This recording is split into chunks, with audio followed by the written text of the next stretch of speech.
आईने हिंदी के एक नए एपिसोड में आपका स्वागत है, जहां आपके लिए लेकर के आते हैं इंडियन डिफेंस की प्रमुख अपडेट्स को। और इस वीडियो में हम बात करने वाले हैं जनरल इलेक्ट्रिक के बारे में। दोस्तों, जनरल इलेक्ट्रिक को लेकर के शुरुआत से हम सबको ये संदेह था कि वो कहीं ना कहीं इंजन प्रोग्राम में अपनी मनमानी जरूर करेंगे, क्योंकि F404 के बाद जब F414 इंजन की बात की गई और लोकल मैन्युफैक्चरिंग के साथ 80% टीओटी ऑफर की गई भारत को, तो निसंदेह उत्साह चरम पर था।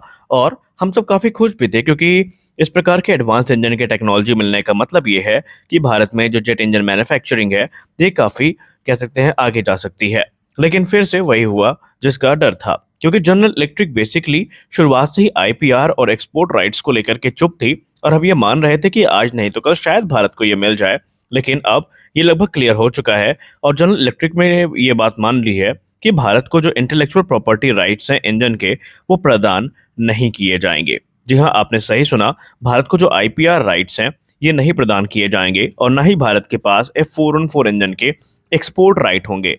कहने का सीधा मतलब ये है कि भारत अगर ये चाहे कि वो अपने मन मुताबिक इंजन में मॉडिफिकेशन कर ले, अपग्रेड कर ले या कोई बदलाव कर ले, तो ऐसा थोड़ा फिलहाल तो मुश्किल है। और साथ ही साथ अगर भारत ये चाहता है कि उसे किसी देश को F414 इंजन के साथ भविष्य में अपना एयरक्राफ्ट एक्सपोर्ट करना पड़े, तो भारत स्वतंत्र रूप से ये काम नहीं कर सकता। पहले भारत को अमेरिका से इसकी परमिशन लेनी पड़ेगी, और एक बार जब अमेरिका के द्वारा परमिशन ग्रांट की जाएगी तभी जाकर के भारत इस प्रकार के कार्य को आगे बढ़ा सकता है। आने वाले भविष्य में भारत तकरीबन 400 से ज्यादा जो F414 इंजन है उनको प्रोड्यूस करेगा या मैन्युफैक्चर करेगा, और इनका इस्तेमाल क्रमशः तेजस मार्क 2 और एमका प्रोग्राम में होता दिखाई पड़ेगा। तो ये झटका जरूर लगा है, लेकिन जनरल इलेक्ट्रिक ने, जैसे कि हमने पहले भी कहा था, कि एक और नया प्रपोजल सामने रखा है जिसके अंतर्गत वो एक पावरफुल इंजन विकसित करना चाहते हैं। और अगर हम प्रपोजल की बात करें, इस समय जनरल इलेक्ट्रिक ऐसी पॉसिबिलिटीज को भी एक्सप्लोर कर रहा है, जहां पर वो defence research and development organisation की संगत संस्था गैस टर्बाइन रिसर्च एस्टेब्लिशमेंट के साथ मिल करके F414 प्लेटफॉर्म पर आधारित एक नए इंजन का निर्माण करे। और वो इंजन ऐसा होगा जो कि भारत के 5th जनरेशन फाइटर एयरक्राफ्ट यानी एमका को पावर करने के लिए सफिशिएंट थ्रस्ट प्रदान करने में सक्षम होगा। और इसके लिए कहा जा रहा है कि जो प्रपोजल है वो तैयार किया जा रहा है और बहुत जल्दी भारत को इसके बारे में ब्रीफ किया जाएगा। जनरल इलेक्ट्रिक का ये कहना है कि हम एक मेजर इकोसिस्टम भारत में स्टैब्लिश कर रहे हैं, जिसका फायदा भारत चाहे तो उठा सकता है, और निसंदेह भारत को उठाना भी चाहिए, क्योंकि F414 की जो टेक्नोलॉजी है इसके ट्रांसफर के बाद भारत के पास चीजें काफी आसान हो जाएंगी एक नए इंजन के निर्माण के लिए। और ऐसे में जनरल इलेक्ट्रिक और डीआरडीओ का जो कोलैबोरेशन है इस क्षेत्र में बहुत ही ज्यादा महत्वपूर्ण भूमिका अदा करेगा। अगर हम मौजूदा F414 इंजन की बात करें, तो ये इंजन 98 किलोन्यूटन का थ्रस्ट जनरेट करने में सक्षम है, जो कि तेजस मार्क 2 जैसे सिंगल इंजन फाइटर एयरक्राफ्ट के लिए तो सफिशिएंट है, लेकिन किसी 5th जनरेशन फाइटर एयरक्राफ्ट जो कि एमका जैसा हो उसके लिए ये सफिशिएंट नहीं माने गए हैं, क्योंकि एमका को प्रोपेल करने के लिए हमें कम से कम 110 किलोन्यूटन थ्रस्ट क्लास के इंजन की जरूरत है, जो कि अभी उपलब्ध नहीं है। और इसी चीज को देखते हुए भारत किसी भी प्रकार से जो इंजन निर्माण की प्रक्रिया है इसको फास्ट ट्रैक करना चाहता है। हालांकि आपको बताते चले कि जो F414 IN-20 है या INS-6 है, इस पर आधारित एक अपग्रेडेड इंजन जनरल इलेक्ट्रिक के द्वारा प्रपोज किया गया है, जिसको लेकर वो ये दावा करते हैं कि 116 किलोमीटर तक का जो थ्रस्ट है वो जनरेट करने में सक्षम होगा। लेकिन एक्सपर्ट्स ये मानते हैं कि जब वो इंजन इंडिया की हॉट और ह्यूमिड कंडीशन में टेस्ट किए जाएंगे तो उसमें हमें जो परफॉर्मेंस ड्रॉप है ये देखने को मिलने वाला है।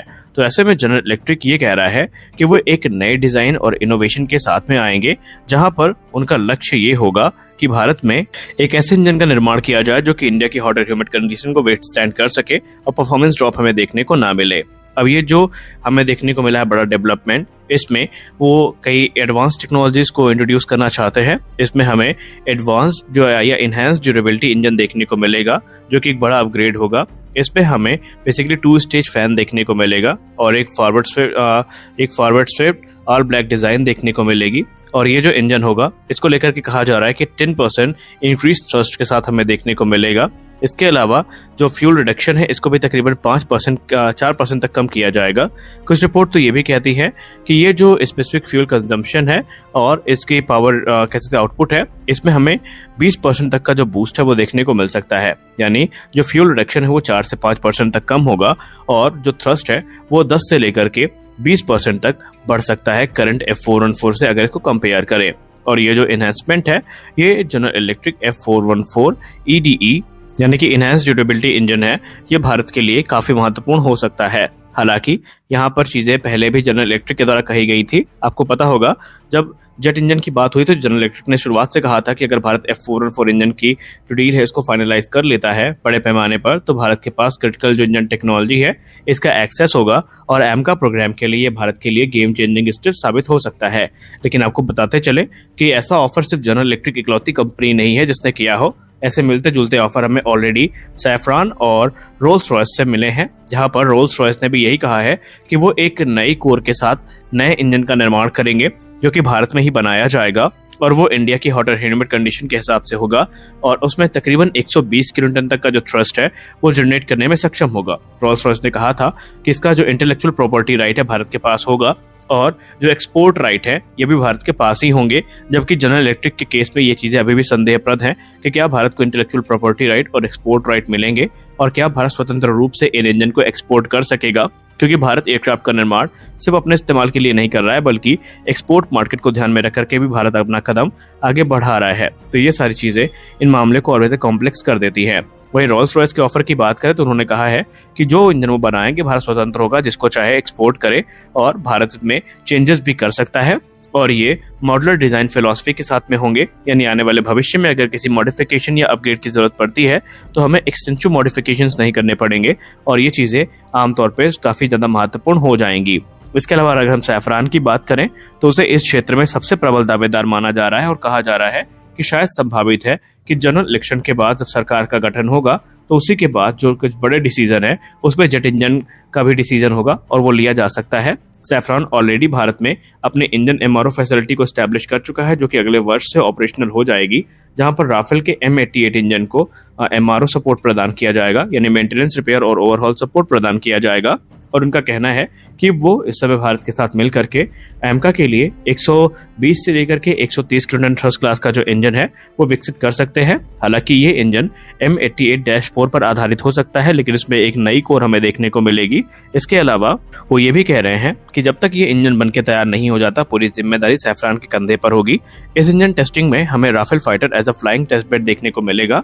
वहीं उन्होंने ये भी कहा है कि जब सारे सर्टिफिकेशन पूरे हो जाएंगे और इंजन प्रोडक्शन में उतर जाएगा तभी सैफरान पीछे हटेगा इस प्रोग्राम से, अन्यथा जितने भी जरूरी सपोर्ट है भारत को वो प्रदान किए जाएंगे। यानी कुल मिलाकर के अब इस समय एमका मार्क 2 की जो इंजन कह सकते हैं डील की प्रक्रिया है इस पर सबने अपना फोकस केंद्रित किया है। लेकिन अगर हम सही मायने में प्रबल दावेदारों की बात कर रहे हैं तो सैफरान इस प्रोग्राम को लीड कर रहा है। हाँ, इसमें कोई संदेह नहीं है कि जनरल इलेक्ट्रिक ने कुछ बड़े अनाउंसमेंट किए हैं, लेकिन अमेरिका अपने अनाउंसमेंट के लिए जाना जाता है लेकिन उसको पूरा करने में वो काफी लेट लतीफी करते हैं। ये चीज हमने ऑलरेडी MQ-9 ड्रोन डील और भी जो दूसरे डील्स हैं उनमें देखी है। इवन अभी तक F414 इंजन की डील ही फाइनलाइज नहीं हो पाई है। इसमें अभी अमेरिका लिखा पढ़ी कर रहा है, लेकिन इसमें कोई स्पष्ट रिपोर्ट हमें सामने देखने को नहीं मिली है। तो आज के इस वीडियो में बस इतना ही। मिलते हैं अगले वीडियो में कुछ अपडेट्स के साथ, तब तक के लिए जय हिंद।